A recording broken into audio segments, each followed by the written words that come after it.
মমতা কিন্তু পশ্চিম বাংলাকে মুসলমানদের হাতে বিক্রি করে দেবে। মমতা ভাবছেন কি ওরা উনাকে ছেড়ে দেবে?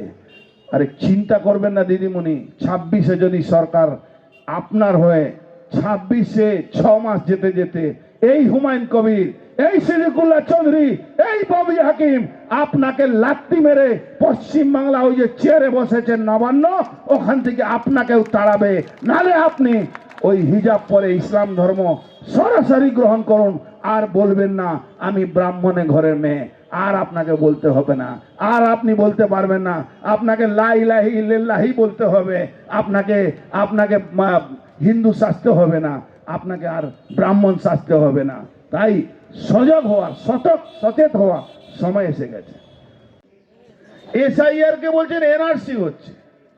দিদিমণি আমরা একটাও ডান্ডা চালাইনি, বা কেন্দ্র সরকারে কোনো প্যারামিলিটারি বা মোদিজির কোনো ডান্ডা চলিনি।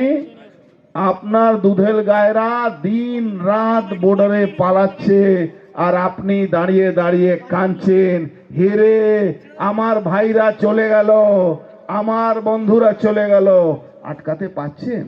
এখনো তো মারিনি আমরা, কাউকে তাড়াইনি, কাউকে বলিনি, কারোকে গ্রেফতারও করিনি, কিন্তু আপনার এই ভাইরা পালাচ্ছে, বাংলাদেশে পালাচ্ছে, মায়ানমারে। কেন? কি কারণে? মুসলমানরাও আজকে বুঝে গেছে মমতা ব্যানার্জি তাকে বাঁচাতে পারবে না। মমতা ব্যানার্জি মিথ্যা কথা বলে। মুসলমানরা আজকে প্রশ্ন করেছে কি ওয়াকফ নিয়ে আমরা যখন আন্দোলন করছিলাম তখন তো আপনি বলছিলেন এখানে আন্দোলন করা যাবে না, দিল্লিতে আন্দোলন করতে হবে। তারপরে মুসলমানরা যখন বলতে শুরু করলো মমতা ব্যানার্জির বিরুদ্ধে, হঠাৎ রাতারাতি মমতা ব্যানার্জি এখন হিন্দু সাজতে শুরু করেছেন। এখন যেখানে যাচ্ছেন সেখানে বলছেন মন্দির বানিয়ে দেব। আরে আপনার বাবার টাকা আছে, আপনি মন্দির বানিয়ে দেবেন? আমার আপনার ট্যাক্সের টাকা দিয়ে মন্দির হয় না। যেখানে মুসলমানের টাকা থাকে, সেখানে হিন্দুদেরও টাকা থাকে, সেখানে সবারই টাকা থাকে, সেই টাকা দিয়ে কোনো হিন্দু মন্দির তৈরি হয় না। আপনি মন্দির তৈরি করে দিচ্ছেন। আপনাকে হিন্দু সাজতে এখন কোনো হিন্দু আপনাকে হিন্দু মানে না, কোন সনাতনী আপনাকে হিন্দু মানে না।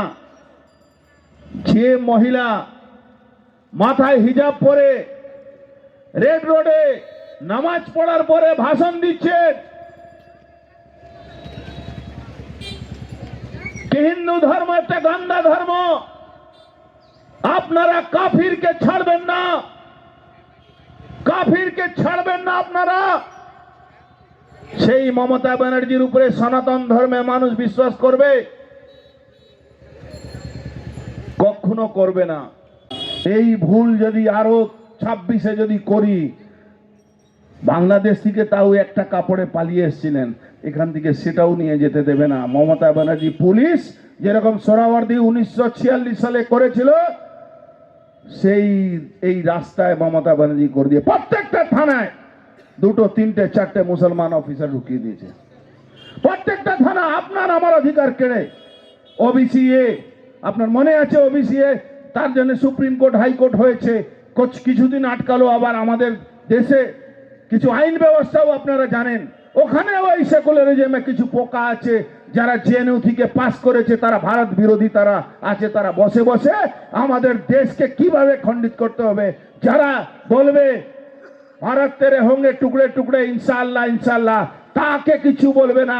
কাসাবার জন্য রাত্রিবেলা সুপ্রিম কোর্ট খুলে যাবে, কিন্তু ভারতবর্ষে কোনো হিন্দু কোনো মন্দিরের জন্য কোনো লোক যদি সুপ্রিম কোর্টে যাবে, বলবে যাও তোমার ব্রহ্মাকে ডেকে নিয়ে আসো, তিনি ঠিক করবেন, তিনি নিজের মাথা ঠিক করবেন, আমরা করব না। এই দেশে আমরা আছি। আজকে আমরা এই কথাটা বলতে পারছি একটাই কারণে, আমরা জাগ্রত হয়েছি, আরো জাগ্রত হওয়া দরকার। আজকে পশ্চিমবাংলা আপনাকে বলুন, মমতা ব্যানার্জিকে মোদিজি কেন্দ্রীয় সরকারের যত টাকা দিয়েছিল, একটা ফেডারেল স্ট্রাকচারের মধ্যে কেন্দ্র সরকারকে রাজ্যকে টাকা দিতে হয়, সেই টাকা তুলে এই মমতা ব্যানার্জি পরিবার টাকাগুলো সর্বনাশ করে দিয়েছে। বাংলা আপনি যে কোনো স্টেটে চলে যান, আপনি পশ্চিম বাংলা থেকে অন্য স্টেটে গেলে আপনি বুঝতে পারবেন উন্নয়ন কাকে বলে। আজকে বিহার ইলেকশনে 202 সিট জিতেছে এনডিএ, একটাই কারণ উন্নয়ন উন্নয়ন উন্নয়ন। ওদের ক্যাপিটাল হলো বিহারে পাটনা, 2.5 ঘন্টার মধ্যে যে কোনো শহর থেকে আপনি পাটনা পৌঁছতে পারবেন।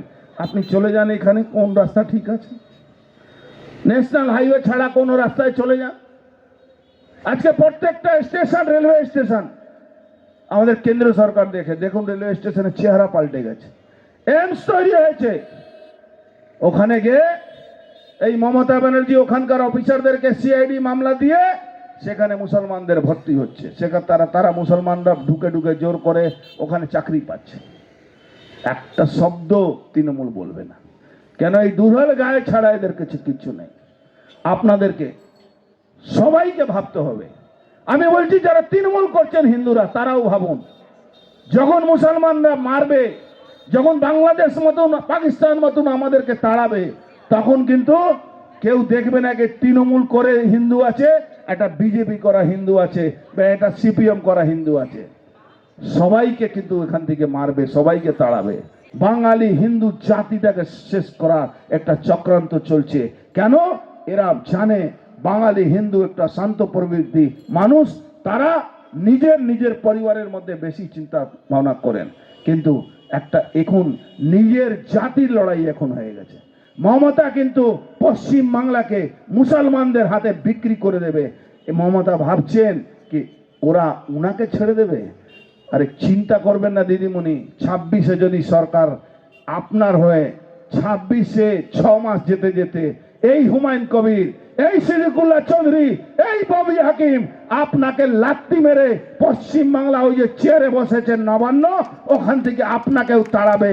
নালে আপনি ওই হিজাব পরে ইসলাম ধর্ম সরাসরি গ্রহণ করুন, আর বলবেন না আমি ব্রাহ্মণের ঘরের মেয়ে, আর আপনাকে বলতে হবে না, আর আপনি বলতে পারবেন না, আপনাকে লা ইলাহা ইল্লাল্লাহ বলতে হবে, আপনাকে হিন্দু শাস্তে হবে না, আপনাকে আর ব্রাহ্মণ শাস্তে হবে না। তাই সজাগ হওয়া, সচেত হওয়া সময় এসে গেছে।